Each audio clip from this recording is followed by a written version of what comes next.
ভাবছেন এই টিফিনটা কিভাবে করলাম?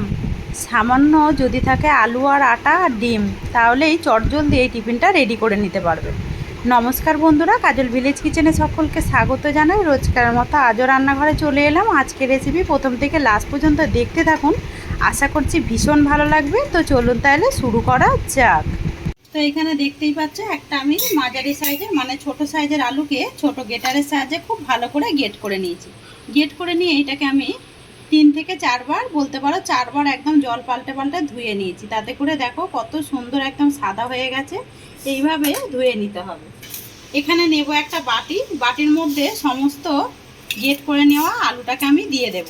তো তোমরা চাইলে এখানে বাঁধাকপি অথবা গাজর দিয়েও কিন্তু এই টিফিনটা করে নিতে পারো। তো এখানে দেখতে পাচ্ছ সমস্ত আমি আলুটাকেই নিয়ে নিলাম। এবারে এর মধ্যে দিয়ে দেব আমি এখানে 1 বাটি আমি আটা নিয়েছি। আমি আজকে আটা দিয়েই টিফিনটা করব। চাইলে তোমরা আটা ময়দা পাইল করেও নিতে পারো, অথবা যে কোনো এক রকমেরও কিন্তু এই টিফিনের মধ্যে ব্যবহার করতে পারো। এবারে এখানে কিছু উপকরণ দেব, যেমন দেব স্বাদ মতো বা মাপ মতো লবণ। লবণ তো অতি অবশ্যই দিতে হবে। এবারে এখানে দিয়ে দেব আমি চিলি ফ্লেক্স। আমি এটা ঝালের জন্যই দিচ্ছি, আর এখানে কোনো রকম লঙ্কার গুঁড়ো ব্যবহার করব না। সমস্ত উপকরণগুলোকে খুব ভালো করে একটু মিশিয়ে নেব। সমস্ত উপকরণগুলোকে একটু মিশিয়ে নিলাম। অল্প অল্প করে জল দেব। আর একটা ব্যাটার রেডি করে নেব। তো কীরকম করব সেটাও আমি দেখিয়ে দেব। খুব বেশি মোটাও না, আবার খুব বেশি পাতলাও না, সেইভাবেই কিন্তু রেডি করে নিতে হবে। দেখতেই পাচ্ছ খুব ভালো করে আমি একটা ব্যাটার রেডি করে নিয়েছি। ঘনত্বটা ঠিক এরকমই হবে। অপরদিকে গ্যাস অন করে আমি একটা কড়া গরম হতে বসিয়েছি। ওর মধ্যে দিয়ে দেব সাদা তেল। তো দিয়ে দিলাম 2 চামচের মতো, 4 চামচের সাদা তেল। এখানে তেলটা বেশ সুন্দরভাবে গরম হয়ে গেছে। আর অপরদিকে একটা পেঁয়াজ, আমি একটা কাঁচা একটা পাকা লঙ্কাকে কুচিয়ে নিয়েছি। এই দুটো উপকরণ তেলের মধ্যে দিয়ে দেব। বলতে পারো একটা পুর রেডি করে নেব। তেলের মধ্যে দিয়ে হালকা একটু নাড়াচাড়া করে নেব, যাতে করে না পুড়েও যায়, আবার রঙও না চেঞ্জ হয়ে যায়। এখানে আমি পেঁয়াজ আর লঙ্কাটাকে খুব হালকাভাবে একটু নাড়াচাড়া করে নিলাম 1 মিনিট মতো। এবার এইটাকে সাইডে রেখে দেব। আমি আগেই বলেছি এটা পুড়েও যাবে না, কিন্তু কাঁচা গন্ধটা চলে যাবে। এইভাবেই ভেজে নিতে হবে। এবারে একটা সাইডে আমি 2টো ডিম ভেঙে এর মধ্যে দিয়ে দেব।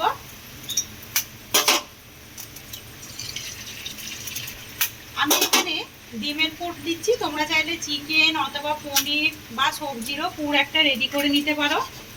এবারে একটু সামান্য একটু লবণ দিয়ে দেবো এর মধ্যে। যখন এই ডিমটা একটু শুকিয়ে আসবে তখন আমি কুসুমটাকে এইভাবে একটু ভেঙে দেব, দিয়ে চারিদিকে এইভাবে সুন্দর করে ছড়িয়ে দেব কুসুমটাকে। এইখানে দেখতে পাচ্ছ ডিমটা একেবারে ঝুড়ো হয়ে গেছে। আর ডিমের একটা কাঁচা গন্ধও কিন্তু এই সময় এরকম ভেজে নিলে চলে যাবে। এবারে পেঁয়াজ আর ডিমটাকে একসঙ্গে আমি মিশিয়ে নেব। দিয়ে এই সময় এবারে গ্যাসটাকে একটু আস্তে রাখবো। একে একে কিছু উপকরণ দিয়ে দেব। সুন্দর একটা রঙের জন্য দেব সামান্য 1 চিমটি হলুদ গুঁড়ো, আর দেব একটু টেস্টের জন্য জিরে গুঁড়ো। এবার আমি ঝালের জন্য এখানে দিয়ে দেব গোলমরিচ গুঁড়ো। তো এখানে গোলমরিচ নিয়েছি, এই গোলমরিচটা দিয়ে দেবো। এতে করে ডিমের টেস্টটা কিন্তু দারুণ আসবে। সমস্ত উপকরণগুলোকে আগে একটু মিশিয়ে নেব। সমস্ত উপকরণগুলো বেশ খুব ভালোভাবে মেশানো হয়ে গেছে। এবারে সামান্য একটু লবণ দেব। ডিমের মধ্যে আমি লবণ দিয়েইছিলাম, একটু সামান্য একটু দিয়ে দিলাম লবণ। লবণ আর ঝালটা আপনারা যে যেরকম মাপের বা পছন্দ হয় সেই হিসাবেই দিয়ে দেবেন। একটা পুর রেডি করে নিয়েছি। পুরটা দেখতে কতটা সুন্দর লাগছে দেখুন। খেতে আরও বেশি দারুণ লাগে। এইভাবে পুর করে দেখবেন। আমি আগেই বলেছি তোমরা তোমাদের পছন্দ মতো কিন্তু এই টিফিনটার মধ্যে পুর রেডি করে নিতে পারো। আর ডিম দিয়ে করলে খুবই তাড়াতাড়ি আর খুবই কম সময়ের মধ্যে কিন্তু হয়ে যায়। এবারে এটাকে সাইডে রেখে দেব। আমি আরও একটা তাওয়া গরম হতে বসিয়েছি। তাওয়ার মধ্যে দেব সামান্য একটু সাদা তেল। সাদা তেলের পরিবর্তে তোমরা চাইলে এখানে বাটারও দিয়ে দিতে পারো। এবারে তেলটাকে আমি একটু চারিদিকে এইভাবে একটু ছিটিয়ে দেব। আমি চারিদিকে দিয়ে দিয়েছি। যেহেতু তাওয়াটা বেশ গরম, তেলটাও কিন্তু ভালোভাবে গরম হয়ে গেছে। আর এই সময় কিন্তু গ্যাসটাকে আস্তে রাখতে হবে। অপরদিকে যে গোলাটা গুলেছিলাম এই গোলাটা আমি এখান থেকে দিয়ে দেব। এখান থেকে আমি 2 হাতা দিয়ে দিলাম, দিয়ে এইভাবে হালকা হাতে চারিদিকে একটু ছিটিয়ে দেব। এই টিফিনগুলো যেমনই কম সময়ে হয় তেমন কিন্তু খেতে ভীষণই দারুণ হয়। তো চারিদিকে দিয়ে দিয়েছি, এবারে 1 মিনিটের মতো একটু ঢাকা দিয়ে দেবো, তাতে করে আলুটা বেশ ভালোভাবে সিদ্ধ হয়ে যাবে। 1 মিনিট পর ঢাকাটা খুলবো। তো দেখতেই পাচ্ছ ওপরটা কিন্তু সুন্দরভাবে সিদ্ধ হয়ে গেছে, একদম শুকিয়েও গেছে। এবারে আমি এইটাকে উল্টে দেব, আর এইটা খুব সহজেই কিন্তু এইভাবে উল্টে যাবে। আমি আবারও এটাকে 1 মিনিটের জন্য ঢাকা দিয়ে দেব। আবারও আমি 1 মিনিট ঢাকাটা খুললাম, আর দেখতেই পাচ্ছ সুন্দরভাবে কিন্তু একটা রং এসে গেছে, আর ভাজাও হয়ে গেছে। কতটা নরম হয়েছে দেখুন। এই একইভাবে আমি সবগুলোকেই ভেজে ফিরে আসছি। আর এখানে দেখতেই পাচ্ছ রুটিগুলোকে আমি সুন্দর করে গড়ে নিয়েছি, কতটা নরম হয়েছে দেখুন। এইভাবে কিন্তু এমনি চায়ের সঙ্গেও খেতে ভীষণই ভালো লাগবে। এবার আমি এই রুটিটাকে আমি উল্টে নেব।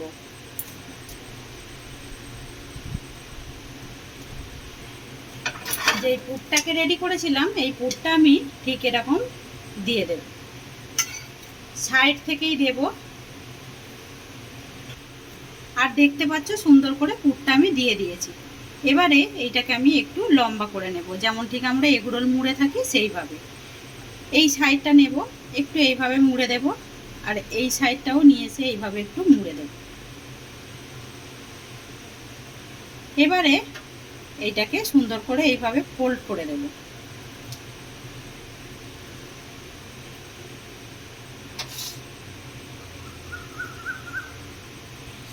এখানে সুন্দর করে আমি একটা গড়ে নিয়েছি, দেখতে কতটা সুন্দর লাগছে দেখুন।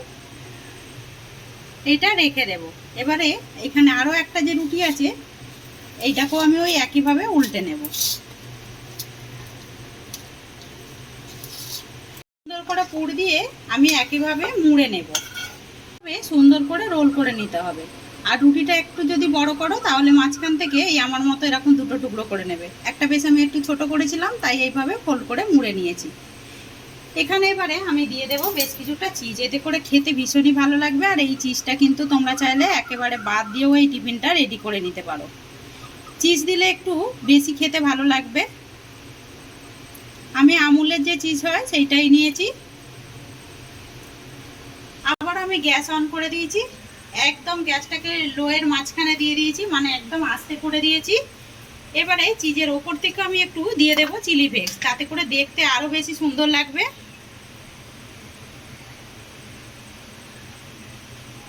তো একটু চিজের ওপরে দিয়ে দিলাম চিলি ফ্লেক্স, দিয়ে এটাকে ঢাকা দিয়ে দেব 2 মিনিটের জন্য। 2 মিনিট হয়ে গেছে, ঢাকাটা খুললাম। আর দেখতে পাচ্ছ চিজটা কিন্তু একেবারেই গলে গেছে, আর দেখতে টিফিনটা কতটা সুন্দর হয়েছে দেখুন। আর সন্ধ্যাবেলা খেতে কিন্তু আরো বেশি ভালো লাগবে।